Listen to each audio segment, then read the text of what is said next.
전우 여러분 안녕하십니까. 전우방송에 해주셔서 대단히 감사합니다. 전우방송 TV 박우영입니다. 오늘도 힘차게 구독, 좋아요 큰 힘이 됩니다. 오늘은 지금 현재 시국이 어떻게 돌아가고 있는가 정신없이 돌아가고 있기 때문에 참 너무 이 시국이 흥미진진하게 돌아가고 있기 때문에 유튜브 방송을 할 시간보다 정말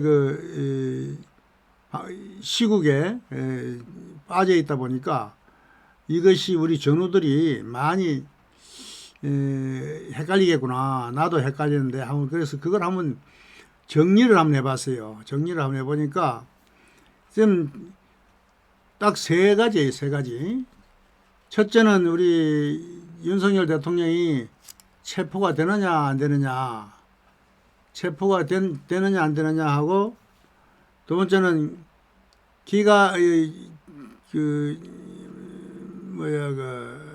헌재에서 기각이 되느냐 인용이 되느냐, 그리고 만약에 기각이 됐다, 원상 복귀를 한다 하면은 그 다음에는 개혁을 해야 되는데 개혁을 성공하느냐 실패하느냐, 이 세 가지 단계에 대해서 한번 우리가 간단하게 한번 한번 넘어가 보도록 하겠습니다.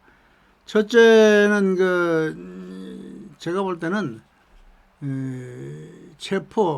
체포는 상당히 어려울 거다. 왜냐, 용산에 시설이 군사보호구역일 뿐만 아니라 아주 요새화되어 있기 때문에 체포는 불가능하다. 거의 저는 1000명 아니라 10,000명 정도 가도 체포는 불가능하다. 불상사는 날 우려성이 있지. 잘못하면 무력을 행사하거나 폭력을 행사하면은 도리어 큰 사고가 날 우려성은 있어도 체포가 될 우려성은 없다. 저는 그렇게 생각하고요. 두 번째는 기각이 되느냐 인용이 되느냐, 헌재에서 그거는 지금 기각이 되려면은 지금 현재 우리 윤석열 대통령의 여론 지지도가 46%를 좀 넘었다고 그래요. 46% 넘으면은 현재 지금 보면은 3명의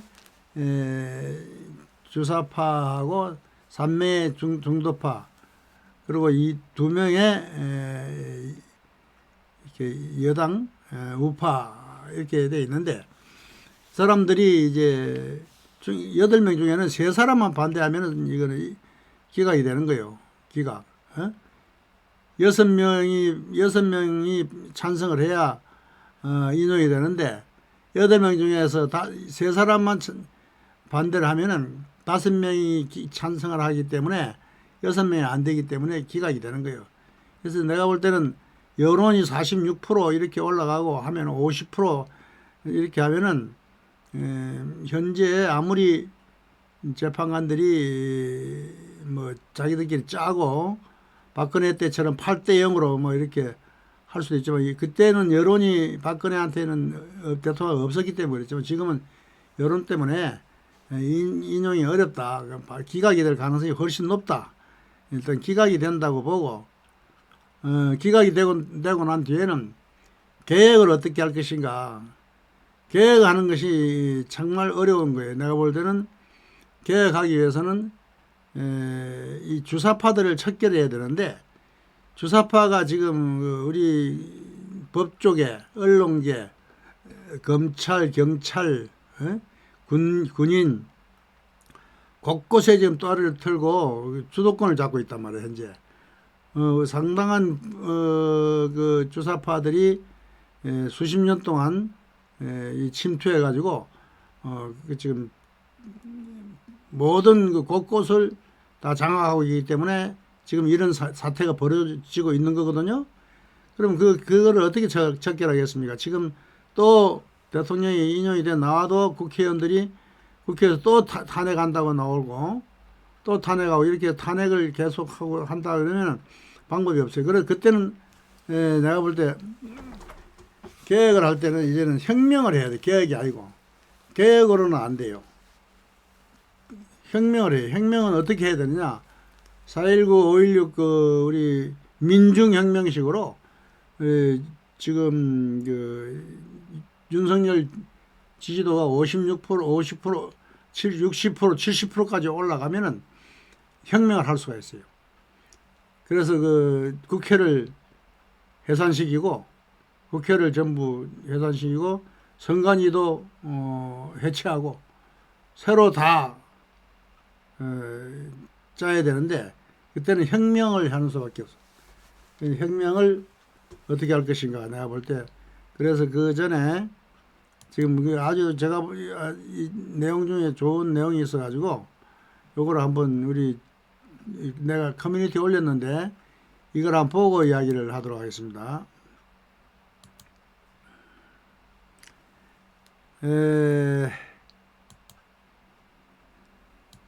그 커뮤니티 알림톡에 세이브 코리아라고 이렇게 올라온 건데, 여러분들 한번 읽어봤어로 봤는데, 안 읽은 사람이 많은 것 같아요. 보니까 몇 분이 안 봤더라고. 그래서 내가 이거를 지난 12월 3일 비상계엄 이후 대한민국이 급속히 무너져 내리는 모습을 목도하고 있습니다.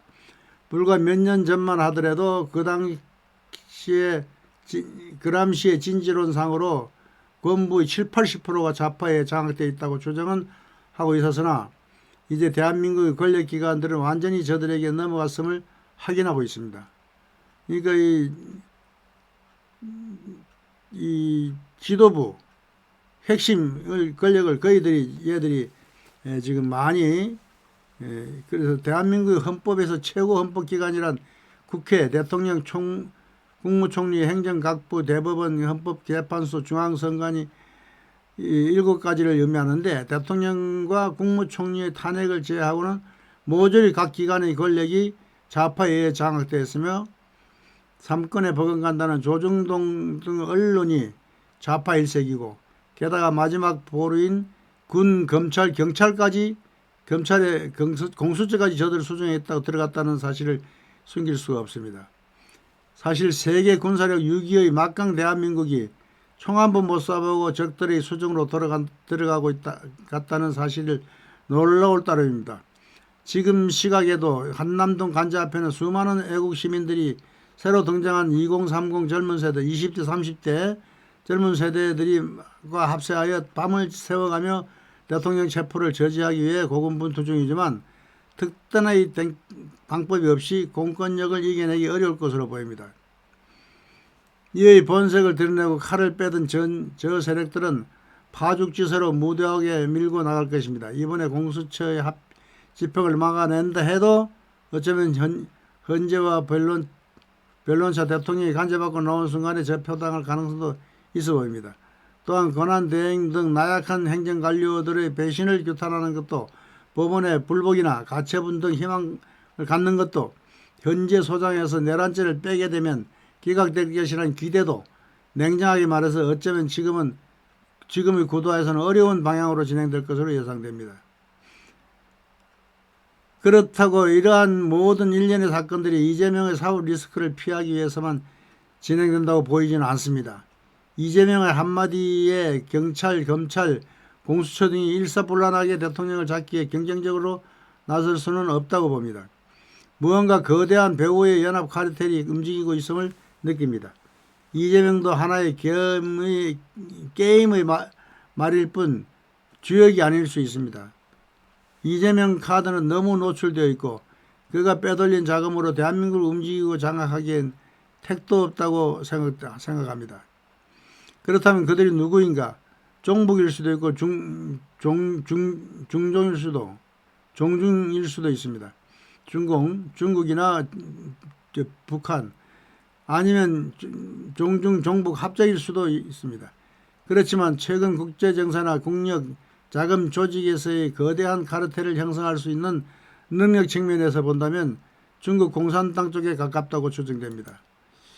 이 글이 너무 제가 생각했던 것과 똑같기 때문에 제가 설명하는 것보다 이걸 한번 읽어드리는 것이 훨씬 쉽겠다 싶어서 지금 읽어드려요. 이 와중에 노출된 이재명이 한시적인 일탁 통치자일 수도 있고 새로운 세력이 등장할 수 있을 것입니다. 비극적인 말이지만 적화가 완료되는 순간에 그 세력이 전면에 나설 것입니다. 북한의 김일성처럼 말입니다. 예전에 일가 친척 중 한 분이 6.25 때 서울중앙우체국에 갓 입사해서 근무하던 중 서울 점령된 다음날 출근해보니 이 수뇌부만 새로운 인물로 바뀌었을 뿐 하던 일은 같았다고 하듯이 현재에도 적화 카르텔이 존재한다면 어쩌면 지금 많은 하부 권력기관의 수뇌부에 대한 좌파 인사계획까지 완료되어 있을 수 있습니다. 또한 각 시군구 주민센터의 주민자치위원회가 어느 날 갑자기 인민위원회로 둔갑하여 토지재산 몰수 국유화된 대기업의 지분 분배, 각 지역 종교시설 존폐 여부 결정 등 공산사회주의와 선두부대가 될 가능성이 높습니다. 물론 이들은 합법적이라는 명분으로 지금과 같은 입법 독재수법으로 밀어붙일 가능성이 높으며 대대적인 국민 저항이 없거나 그 힘을 꺾을 수 있다고 한다면 아마도 순차적으로 공산사회주의 법률화 계획을 완성해 가리라 생각됩니다. 선관위를 쥐고 있어서 사회주의 헌법 개정도 국민의 의사와 상관없이 얼마든지 선거 조작 즉 더 스틸 스탑 더 스틸로 목적을 달성할 수 있다고 할 것입니다. 표 훔치기로 우리가 윤 대통령이 정의한 반국가 세력, 반체제, 종북, 주사파 세력에 의한 대한민국의 공산화를 막기 위해 이제 남은 유일한 방법은 국민저항법밖에 없다고 봅니다. 모든 국민이 들고 일어난다 해도 종국에는 무자비한 탄압이 있을 것이며 이 방법도 현재 적화화가 완료 단계에 있고 국민 권력이 넘어가 있기 때문에 하늘이 덥고 미국이 적극 개입해야 가능하다고 봅니다. 지금 거의 포기 상태에 간 것 같아요. 이 말들은. 이제 우리가 할 일은 보수 우파 중심의 집회나 모임도 중요하지만 더 중요한 것은 개개인 각자가 몸담고 있는 회사나 학교 등 조직과 교회, 동호회, 동창회 등 모임 그리고 일가 친척, 친지들을 상대로 전심전력하고 혼신을 다하여 주변의 실상을 적극적으로 알려야 됩니다. 그 시간도 많이 남아있지 않습니다. 이 사항을 국민들이 너무 무관심하고 관심이 없어요. 어찌 돌아가는지 모르고 그냥 자기 할 일에 바쁘다 보니까 살기 바쁘다 보니까 그냥 또한 자기가 가진 모든 능력을 투입해서 전 국민이 각성하도록 자유대한민국을 지켜내는 투쟁 함께 동참하도록 하며 참여 인구수가 저들의 공권력이 감당하기 어려운 수준에 도달하게 하는 방법만이 남아있다고 할 수 있습니다. 국민 대각성 운동이 일어나야 됩니다.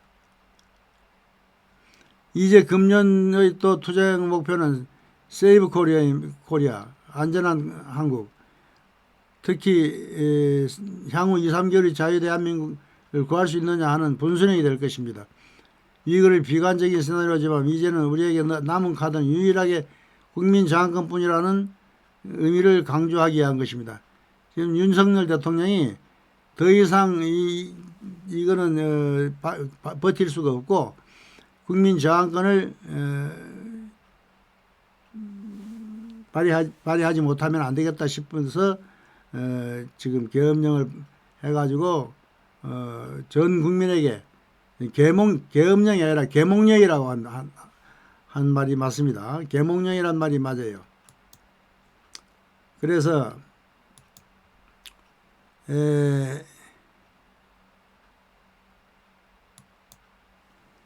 지금 이 사태가 상당히 심각한데 앞으로 그러면 어떻게 될 것인가. 첫째는 대통령이 체포가 되면 안 되고, 두 번째는 헌재에서 기각을 받아내야 되고, 세 번째는 이제 그 받아낸다 하더라도 엄청난 지금 큰 주사파들의 척결을 해야 되는 주사파 척결을 어떻게 하겠습니까? 국민들이 힘으로 할 수가 있는 대통령과 국민과 함께 대통령이 국민 투표라도 뭘 해가지고 개혁을 해야 돼. 아니면은 그 계엄령을 2번, 3번 내린다는 게 아니라 그 계엄령을 하지 말고 혁명을 해야 돼.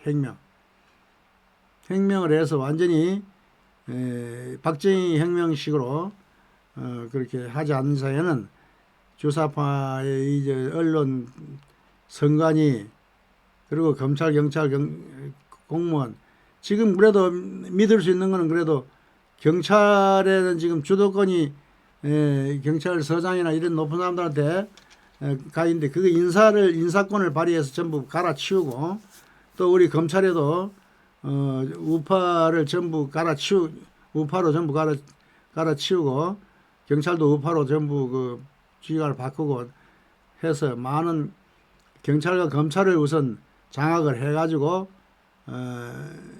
주사파를 하나하나 잡아들여 척결해야 되는 그리고 국회를 무력화시켜야 돼요. 국회 민주당은 해체시켜야 되고 이런 그 여러 가지 큰 가업들이 남아있기 때문에 상당히 어렵다 힘들다 그렇지만 지금 우리 그 국민들이 각성을 해가지고 대단히 지금 그 윤석열 대통령 우리 그 집회에 노인들 틀딱이라고 해가지고 노인들만 틀니가 있는 노인들만 온다고 그렇게 이제 했었는데 지금은 10대, 20대, 30대가 훨씬 더 많이 모이고 우리 그 국민들이 이 사태를 알았어요. 그러니까 국가가 넘어가고 있다, 자경화되고 있다는 것을 모르고 있는 대다수 국민들이 모르고 있었는데 이번에 그 윤석열 대통령이 이 계엄을 함으로 해서 그걸 알게 된 거예요. 그래서 국민 저항권, 국민에게 나 혼자서는 도저히 이걸 할 수가 없다. 국민들과 함께 해야 되겠다. 그래서 이건 내린 계엄령이다. 저는 그 처음에 계엄령을 내렸을 때부터도 처음에는 이거 왜 이래 뜬구름 잡듯이 갑자기 왜 이래 했는데 가만히 생각해 보니까 여기 지금 이것이 어떻게 보면은 최후의 방법이었다. 더 이상 민주주의를 지킬 수 있는 힘이 없기 때문에 이제 국민들을 계몽해야 되겠다. 국민들이 일어나야 되겠다 하는 그런 최후의 방법을 쓴 것이 아닌가 싶어요. 그래서 우리 전우들이 그 지금 많이 참석을 하고 또 이렇게 하지만은 나는 그 지금 이 몸도 안 좋고 이래서 그 날씨도 춥고 이렇게 해서 못 나가가지고 나도 좀 나가서 그 유튜브도 하고 이러면 좋을 텐데 유튜브 하면은 뭐 정말 좋죠. 이런 때 유튜브를 못 하는 게 정말 안타깝고 힘든데 저도 이제 조금 몸이 많이 좋아졌어요. 그래서 날씨만 조금만 지금 추위에는 내가 약하기 때문에 날씨가 또 힘도 기운도 없고 나이도 수술해가지고 지금은 기력이 많이 떨어져가지고 넘어질까 싶어가지고 나가지도 잘 못하는데 기력을 좀 차려가지고 저도 좀 나갈 겁니다. 나가는데 전우 여러분들이 많이 좀 참석을 많이 했으면 좋겠어요. 우리 전우들이 건강한 사람들 몸 약한 사람은 하지 말고 건강하신 분들은 좀 참석을 해주시면 좋겠어요.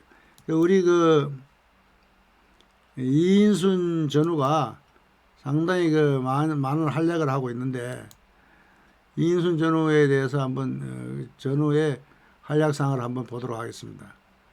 커뮤니티에 우리 이인순 전우가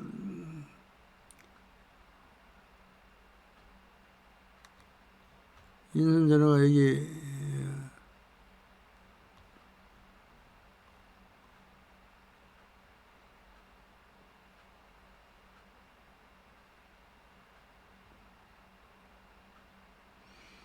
전우님, 제가 어제 만약에 악랄한 이재명 대통령이 된다면 엄청난 일이 벌어질 것이다며 우리 조국 대한민국을 지켜야 된다며 문자를 날리며 집회 가면 엄청 힘이 드는데 사정이 있어 집회 가지 못하는 전우들은 조금이라도 후원금이라도 내야 되지 않겠나 했더니 기다렸다는 듯이 호응이 대단했습니다. 옥동의 김전우, 정강훈 목사님의 10만원 보냈고 동구의 김전우, 4.15 대통령 간제 가서 밤샘 하고 왔답니다. 내란 선동자가 아니면 모두 호응하는 것 같습니다. 아직 정확하게 집계는 안 했지만 대략 120만 원 정도 되는 것 같습니다. 어저께인가 전화 왔는데 한 200만 원 넘었다 그래요. 2만 원과 3만 원, 5만 원인데 뒷글모와 태산이라고 많은 전원께서 협조 120만 원이 되는 것 같습니다. 과연 국가간의 투철한 자랑스러운 월참 전후입니다. 대한민국 희망이 있습니다. 집계가 되는데 자세히 보고 되겠습니다. 집계 돈보다도 어떻게 쓸 것인가. 그래서 거기 우리 울산에서 차가 막 6대씩 올라온대요. 그때 이제 같이 온다는데 우리 전우들은 뭐 대명 10명도 안 되는 모양이야. 그래서 차가 6대 올라오는데 좀 전우들이 많이 참석을 했으면 좋겠다는 그런 전환이 있었고요.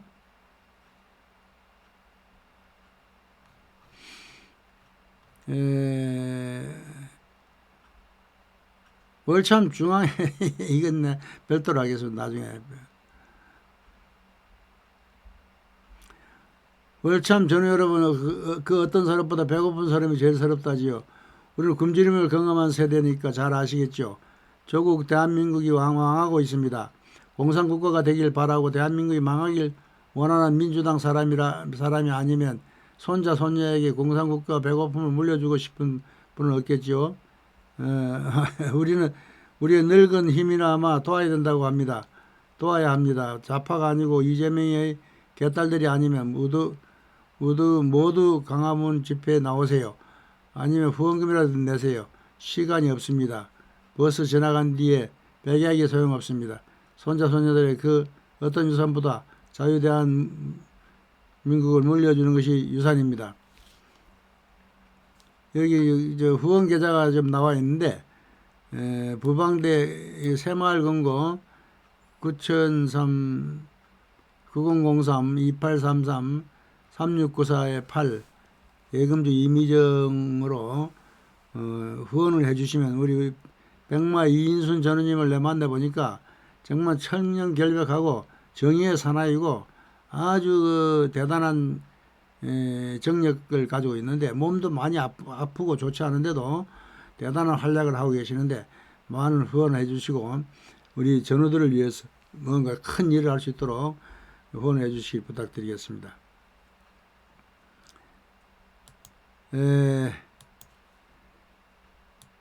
마지막으로 지금 우리나라에 지금 사실 매일같이 우리 전우들도 좀 관심이 있는 사람들은 조마조마할 거예요. 그런데 관심이 없는 사람들도 관심이 있도록 이 사실을 좀 다들 전파해 가지고 우리 전우들이 긴장감을 가지고 우리 사회에 참여하고 또 광화문이나 한남동에 나가서 기념사진이라 찍어서 저한테 카톡으로 보내주시면 제가 유튜브에 다 올리겠습니다.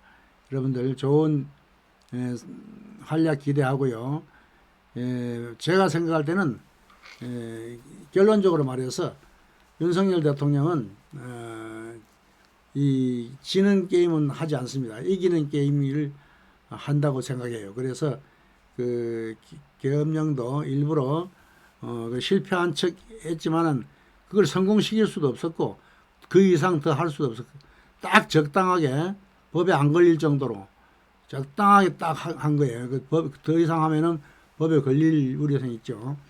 그만큼 딱 하고 할 만큼 했는데 제일 문제가 되는 것은 선관위예요. 선관위 때문에 지금 그 국회가 민주당이 172석 뭐 이렇게 되는 거 다 선관위에서